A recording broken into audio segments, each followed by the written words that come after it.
Sports Talk with Elite Wagers.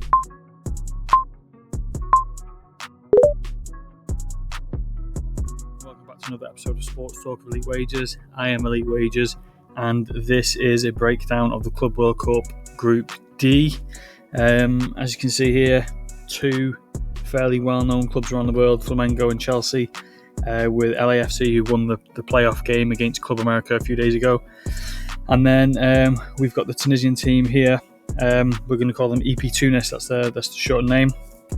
That will make up Group D in this competition. Before we get into the breakdown, I'm going to send you over to my Twitter here. My pinned tweet. Go over to my pinned tweet to enter a giveaway for this Club World Cup Championship game over on FanTeam. All you're going to do to enter, I'm giving away 3 tickets. All you're going to do to enter is follow my account, like and retweet this tweet, and then comment free to be entered for your chance to win one of 3 tickets into this £15,000 prize pool competition for the FanTeam Club World Cup. So let's get straight into this contest and into Group D. I'm going to start off with Chelsea being the number 15 seed in the world rankings. One of the most recognised English clubs, obviously in the country, in Europe and around the world. Fairly successful campaign this season. They secured Champions League football with a 4th place finish, and obviously they doubled down and they got the Conference League finalist. They won the Conference League as well, which gave them the opportunity to get into the Europa League anyway. So they got the opportunity for Champions League through the league position, and then the Europa League through the win in the Conference League. They have, however, struggled with injuries to attackers. 7 teams scored more than Chelsea within this campaign in the league. Obviously, their main 2 starting strikers in Nicholas Jackson and I can't even remember who else. Let's have a look on here. Nkunku, that was the one. Both of those were out for a period of time. They, have been a lot better defensively. They conceded the 3rd least amount of goals in the Premier League, and they conceded 2 or more goals in just 15 of 50 total games this year. So I've got 2 players in mind for this Chelsea team, and that basically backs what my last stat there said about their defence. Obviously, there's a bit of inconsistency with their attack, so I'm going to leave their attack alone, and we're going to go for their defence. And it's basically going to be a choice of your own sort of how you feel about their defence and how you feel about these particular players. It's going to be both of these guys here, Cucurella and Reece James, both priced the same, and obviously both on the same team. I wouldn't recommend a double stack, but I would recommend at least having one of these 2 guys in your team. Starting off with Reece James. As I said, Chelsea have struggled to score goals, but have been solid defensively. They've got 2 good matchups against LAFC and ES Tunis as well. Slightly more difficult game against Flamengo. James has struggled for consistent minutes. Obviously, he's been injured for a bit of a period during the season, but he did end the season with 3 90-minute games for Chelsea. Obviously, the Champions League final as well, the Conference League final as well. He's a very attacking-minded fullback. 6 goal contributions in 21 games. He should get most of the minutes now he's back fully fit. There's obviously you got those sort of 3 there who are going to be the consistent starters for Chelsea. Obviously Chalobah as well. So James should get his minutes locked in. And obviously he's on free kick duty as well. He's a very good free kick taker. So with him being on free kick duty, it's an added potential for goal or assist points as well as clean sheet points for Chelsea, keeping a clean sheet.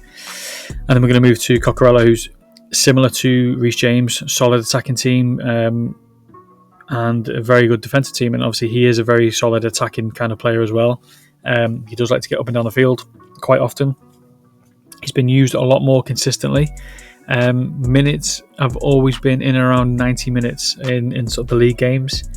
For his contributions on the season, he's got 7 contributions in the last 30 games for Chelsea.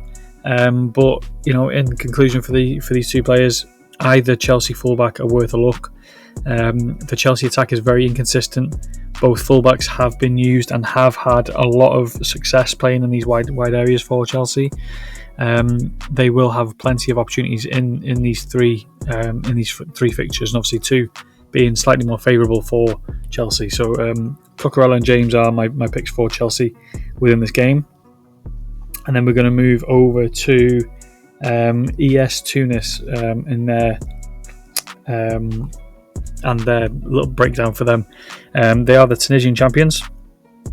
They are the 101st ranked team in the world, which is fairly low actually. They have a record-breaking 33 league titles, 15 Tunisian Cups and 4 CAF Champions League crowns as well. That actually makes them one of the most decorated teams in the African game. And then in addition, they've got good form heading into this tournament. They've lost only 3 games since Christmas. When you look at sort of their team as a whole here, there's no one sort of really priced high. But this guy here does obviously draw your attention. Obviously being the most expensive player in the team, in a certain way will make him be their best player. But he's been midfielder, 6 million, the most expensive player for Tunis. And obviously that's with good reason.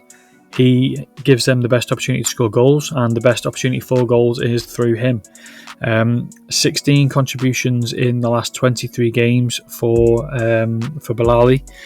He was called up to the Algerian national team in the most recent qualifiers as well. He did get 1 assist in his 38-minute cameo. With this group being really closely ranked in terms of everyone's world ranking, I'd expect most teams to be able to get some sort of attacking abilities and some sort of attacking opportunities within this group. Moving on fairly swiftly into Flamenco, and I think these are one of those kind of teams that is going to fly a little bit under the radar. But they are the number 30 ranked team in the world. They are the tied most decorated club in Brazil with 23 titles. They have nearly 50 million fans from Brazil, which works out to 29% of Brazilians support Flamengo, which is a huge amount of fans to have in your own country. They are currently sitting in second in the league table, scored 19 goals, conceded 4 in the last 10 games, which is obviously a huge mismatch on offense and defense. So going straight over to their star player, it's going to be, I can't quite pronounce this, it's going to be D. Arrascaeta, and he is actually in a lot of my teams that I've put together. He is sort of one of the stars of the tournament in my opinion. He's going to be one to watch for the tournament, but in terms of the star player for Flamengo, 22 appearances so far this season, 11 goals, 5 assists, and more recently has 11 contributions in his last 10 starts. He's a key part to Flamengo's offense. He's a very, very accurate passer. He's an ideal player to pick apart opposing defenses, and like I said, he's been able to find the net, and he's been able to contribute to a lot of goals more recently, and especially over the course of the season. And then we're going to move on to a one to watch for Flamengo, and that's going to be Rossi. He's priced up there with the best keepers in the tournament. If I just take off the filter here for goalkeepers, you got Rossi here, and I'll explain a little bit more about Rossi's form. But bear in mind that Neuer, Courtois, Ederson, Sanchez in the same group, Donnarumma, Samba, Oblak, Kobel, they are all priced above Rossi, and he's in extremely good form. 8 clean sheets in the last 10 games, and he's only conceded 3 in those 10 games. He's faced 27 shots on target, and he's saved 23. He's actually been a key reason why Flamengo are as good as they are this year. The group isn't filled with high-scoring teams. Obviously, the 2 teams that I've mentioned so far, Chelsea and ES Tunis. Like I said, Chelsea's attack has been a little bit weaker with a few injuries. ES Tunis haven't had sort of much success in the attack. So I think this is going to be a group where it's going to thrive on defensive-minded players, and I think Rossi is the best option for a goalkeeper within this group, and definitely for a one to watch for this team. And then we're going to go for the final team that was placed into this tournament, and that's going to be Los Angeles FC. They are the 426th ranked team in the world, and they've actually set multiple MLS records, including the most goals in a single season with 85 in 34 games. I think that was last season. And they also had the largest goal difference with plus 48. They've won 3 trophies in their first 7 years since being formed, and they were also the runners-up in the Champions League too, and that is ultimately how they find themselves in the position to be in a playoff game against Club America for this competition. But we're going to go for their star player and their one to watch, and it's going to be Bouanga there. He's a forward. He's actually a midfielder. I thought he was classed as a forward. That's even better. So he's a midfielder, and he's classed at 7 million, which is fairly low. He's the leading player in the team. I actually have him written down as a forward, so he's a leading player in the team. The attack is sort of set up around him as well. 48 goals, 14 assists in 84 regular season matches with LAFC. He won the MLS Golden Boot in 2023 with 20 goals in 31 games. He's actually scored 20 goals in 2024.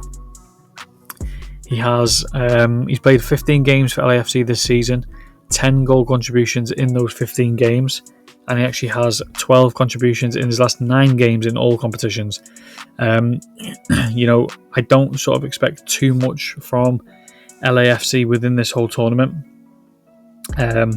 But like I said, there's not too much, not too many teams within this group are very sort of attacking minded and out and out strikers and things like that.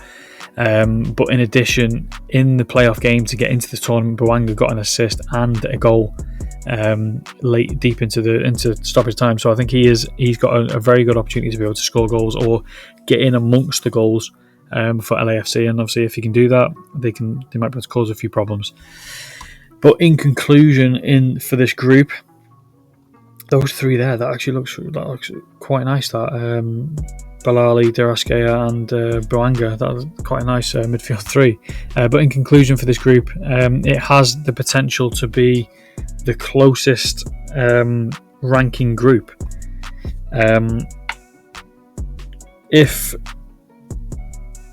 With LAFC being the highest ranked in the tournament, obviously makes it look a bit more out of reach for LAFC. But in effect, these 4 teams are reasonably close in terms of rankings. None of the teams are extremely good attacking. A lot of injuries and things like that, but they're mostly built on solid defensive units.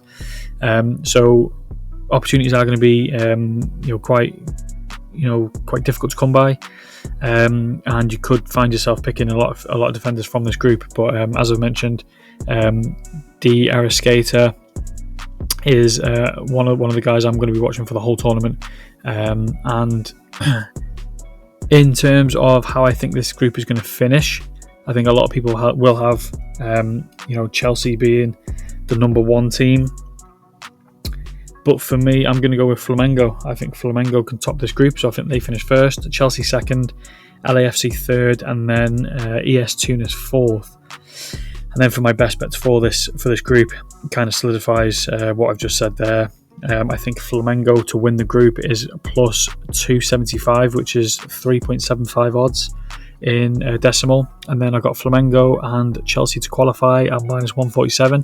Which is 1.66 unit odds in decimal. So I think we've got 2 solid bets there, and I think there's a lot of. I think these 6 players here can easily make it into a lot of people's teams within this competition. So that's got me done for Group D. We're halfway through now. A, B, C, and D all wrapped up. If you did miss A, B, or C group breakdowns, you can head over to my Twitter. Go to the top of my page. It says articles. It says highlights. Sorry. Click on the highlights, and you will see my past breakdowns, which will pop up here. So you'll have Group C, which is there, Group B, and then Group A. So you can go back and listen to those by clicking the link here on whatever platform. Spotify, Apple Music, Amazon Music, obviously YouTube here as well. So appreciate everyone for listening. Would love to hear some feedback, and I'd love to see if any of you guys are picking the same same players as me, or if you have an opinion on this group, how you think it's going to pan out, or if there's any star players that you're looking at and you have locked into your teams, drop a comment on Twitter or on YouTube or whatever platform you're streaming from. And I'm going to wish you all luck in building your teams. I know it can be quite stressful, but hopefully I opened your eyes into picking some players and some budget players and things like that for help building out your teams. So I'll be back tomorrow for Group E, and I'll see you tomorrow.